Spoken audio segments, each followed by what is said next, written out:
चंद्रपूर येथील म्हाडा वसाहतीतील मूलभूत सुविधांचा अभाव आणि 123 पात्र लाभार्थ्यांच्या घरांचा प्रलंबित प्रश्न पावसाळी अधिवेशनात उपस्थित करत आमदार किशोर जोरगेवार यांनी शासनाचं लक्ष वेधलं।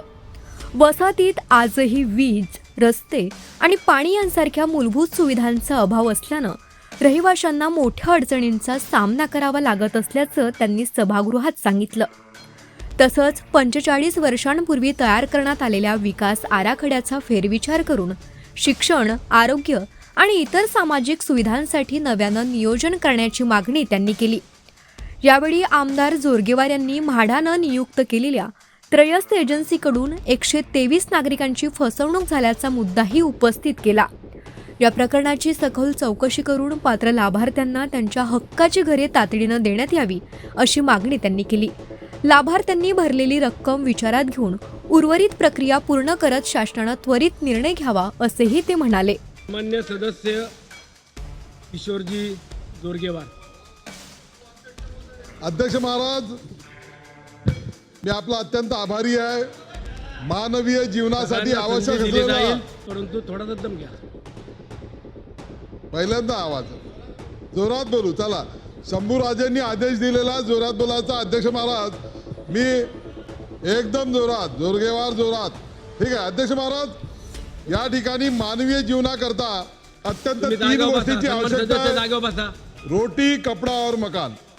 माननीय देशगौरव प्रधानमंत्री नरेंद्रजी मोदी 81 कोटी जनतेला मोफत धान्य देत लोकांच्या जे धान्याची, रोटी, कपडा याची व्यवस्था झालेली आहे। परंतु सर्वांना घरे देण्याचा जो संकल्प आहे, या संकल्पाच्या करता म्हणून म्हाडा क्षेत्र विकास महाराष्ट्र गृहनिर्माण क्षेत्र प्राधिकरण म्हाडा हे चंद्रपूरमध्ये जवळजवळ 45 वर्षापूर्वी स्थापन झालेलं आहे। 45 वर्षापूर्वी स्थापन झाल्यानंतर सुद्धा त्या ठिकाणी ज्या गोष्टींची आवश्यकता असते त्या गोष्टी अजूनपर्यंत झालेल्या नाही। त्या गोष्ट म्हणजे बीएसपी पार्टी नाही तर बिजली, सडक, पाणी या ठिकाणी कोणत्याही प्रकारची व्यवस्था अजूनही झालेली नाही आहे। आणि त्यामुळे ज्या फॅसिलिटीज, ॲम्युनिटीज मानवी वस्तीकरता आवश्यक आहे त्या पूर्ण करणं आवश्यक आहे। परंतु अध्यक्ष महाराज, त्या ठिकाणी ते होताना दिसत नाही आहे। आणि 45 वर्षापूर्वी स्थापन झालेल्या म्हाडामध्ये ज्या प्रकारची लोकवस्ती व्हायला पाहिजे ती झालेली नाही आहे। जे लोक तिथे राहतात आहे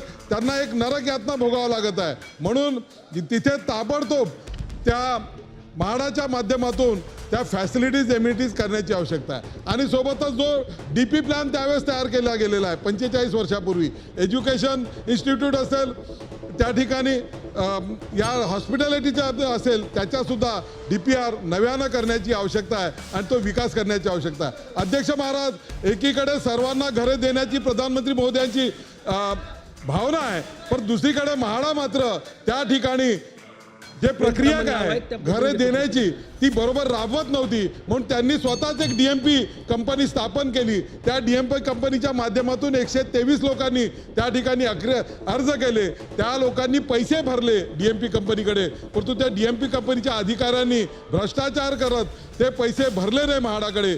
आणि म्हणून ते 123 लोकांचा घरांचा प्रश्न अधांतरी आहे।